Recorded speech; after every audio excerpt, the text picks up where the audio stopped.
I also have an exercise for getting the tongue a little more flexible, and that's just a triola. So it's go, lo, go, lo, go, lo, go, lo, go, lo, go, lo, go. Just go, lo, go. So back of tongue, tick of tongue, back of tongue, tick of tongue, da, da, da, just back and forth. Go, lo, go, lo, go, lo, go, lo, go, lo, go. Go, lo, go, lo, go, lo, go, lo, go, lo, go, lo, go. Go, lo, go, lo, go, lo, go, lo, go, lo, go. And once you master that, it's good to do the next exercise that's the same kind of thing, but it's tip of tongue and upper lip.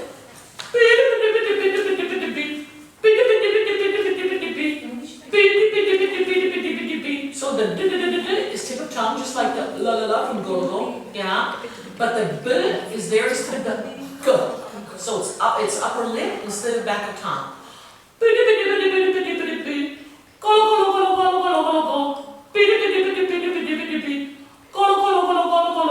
Very important with the b is that you know it's with the upper lip.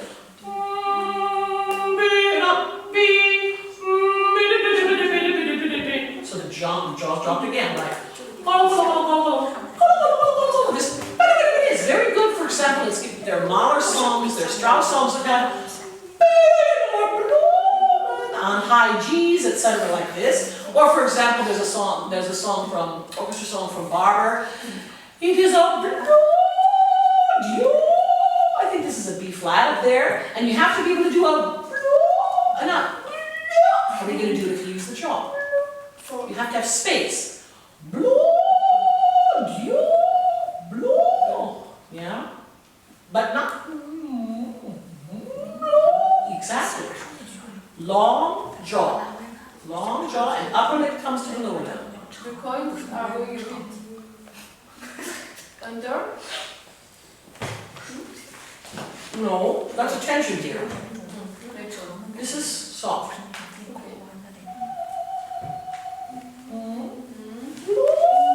It's the only way to get that kind of space and that kind of note. Okay? Why did we get on this subject? What were we talking about before? Why did we get it? With the tongue, someone was asking. Ah, yes, right. Right. We were having questions, right? Yes. I have a question. Yes. What is the right position of the tongue? Natural position? Tongue should lay in the mouth, rather flat, not arched, and also not put down like that. Just flat. Like the palm of your hand. There's a slight curve in it, maybe, a little bit, because it's round. Yeah? The tip should be touching the lower teeth.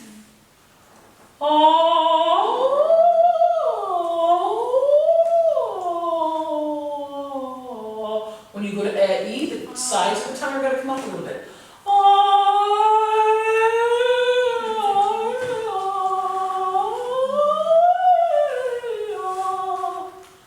Yeah? It goes this way. It never comes up like that. Okay. Those are consonants. Yes. Okay? And this idea of relaxing the tongue, bending over and shaking it out is one very good way to get it more relaxed. Another one is to get it relaxed and active is this golo golo golo golo golo. This is very good. Another thing is just to practice, for example, interchanging vowels, I. Because often we want to go I.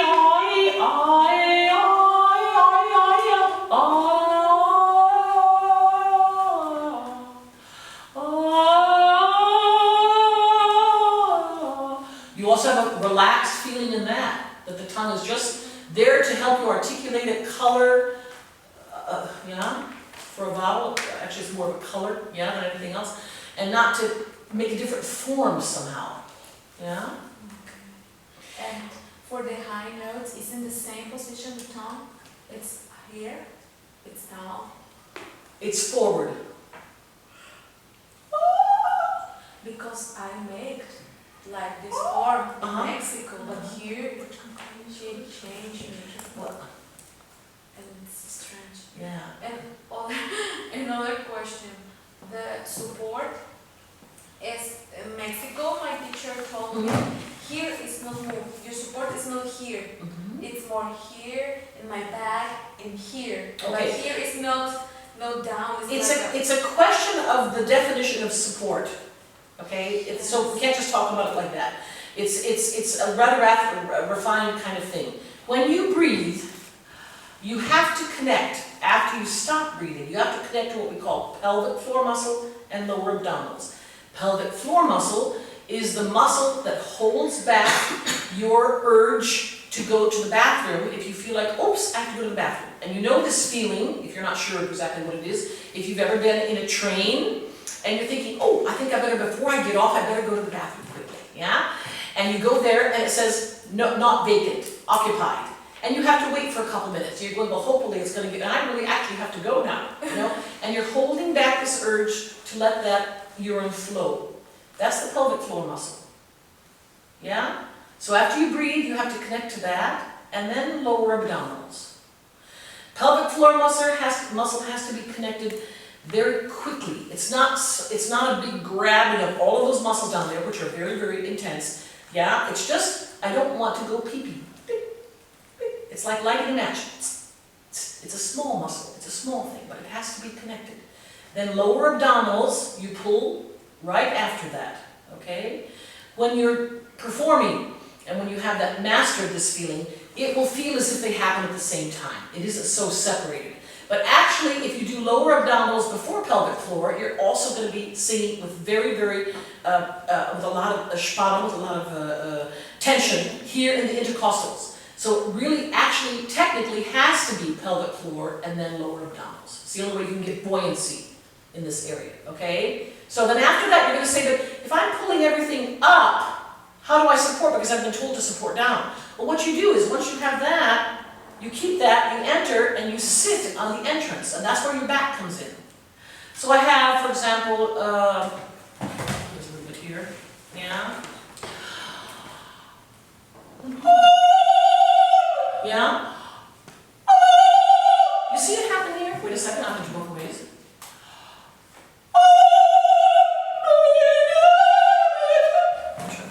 Can you see it? You see that? Yeah. Yeah, it's this, and that kicks in as soon as I enter, right? So that's the intercostal, that's what your teacher was talking about the back. But this has to be there first. This, I'll explain this also, it's very important. Because someone may say, yes, but that's going up, that's going up. It's not going up, it's connecting to the muscles. If I don't have a basis under my air, what I'm doing is only pushing the air down, pushing down, and it's all going to sort of land up there, and all I'm going to end up at the end is getting tired and pushing air when I sing. I have to have a basis here on which I can support. That's what we call appoggiare, okay? So it's as if you take a balloon, yeah, and I set it on this table, I tie a knot on the top, and then at the top I support, I squash it down. What happens? It doesn't go through the table, it has a resistance. And then what happens? The sides of the balloon go round, round, round. You understand? If I don't have this resistance here, if I put the balloon here in the air and I push down on it, it's just going to go to the floor. You understand? It's just going to slip through. And that's what eventually happens with singing. If you don't have this resistance of the support. Does that make sense? Okay, it's not a tension, because this can also be very elastic. It detaches or it relaxes when we breathe. It doesn't have to completely relax, but we relax in general. We don't always have to relax the pelvic floor muscle. That can stay, actually, that's a good thing to have all the time, actually. But we definitely relax again and again the lower abdominals when we take a breath. Comes the beginning of the working movement before the phonation. Sorry, ask again. This movement of the low abdominals is coming before the sound, before the Yes, yes, yes, because the sound comes with the support in the back. Okay. Yes. So these are deep. This is the end of your breath. This is what I call the set-up. That's why, so you can't breathe and sing. You have to breathe, set up your instrument, and then sing. So first you have a relaxing, and then comes the Connection. word, the connection, and then the sound. support. And then the support. Okay? I think. Yeah. Maybe we should do an example. For example, we had this, actually, I think it was with you maybe, Julieta. in one of the pieces where you were breathing and singing immediately. It might have been also with Tamina yesterday. Yeah? I'm not sure exactly High what. notes. Yeah, I'm not sure exactly what place it was, but let's say we have something like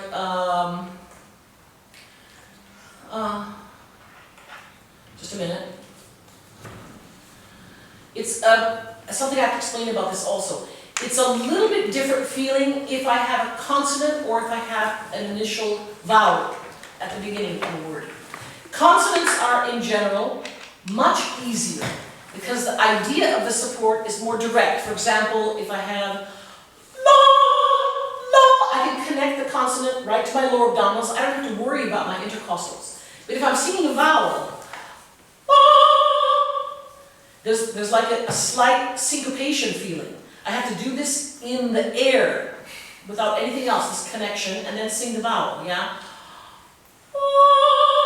Yeah, for example,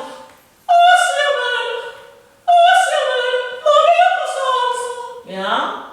The ah and the la are very different, even though they're both ah vowels. Yeah, and then la. Yeah, you understand the difference?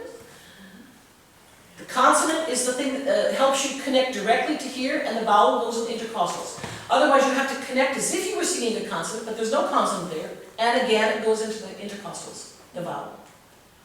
Yeah? Auch im Rücken? Yeah, that's what I mean. Yeah. Oh, I mean, okay, intercostals, back, up, just above the kidneys is where it is actually here. And the higher you get, the more it goes into the small of the back, into the kreuz. It has to be more flat. It has to open up even more. Yeah? But in general, it isn't even just here and here. It's really all the way around. As I said, the image of this balloon, as soon as I support, it expands three-dimensional, actually. Well, not three-dimensional, but in all sides, because down it doesn't expand. Yes. Because it has this resistance, thank God. And that's our pelvic floor, lower abdominals. Okay, so that was a very good question. Thank you. That was good to talk about.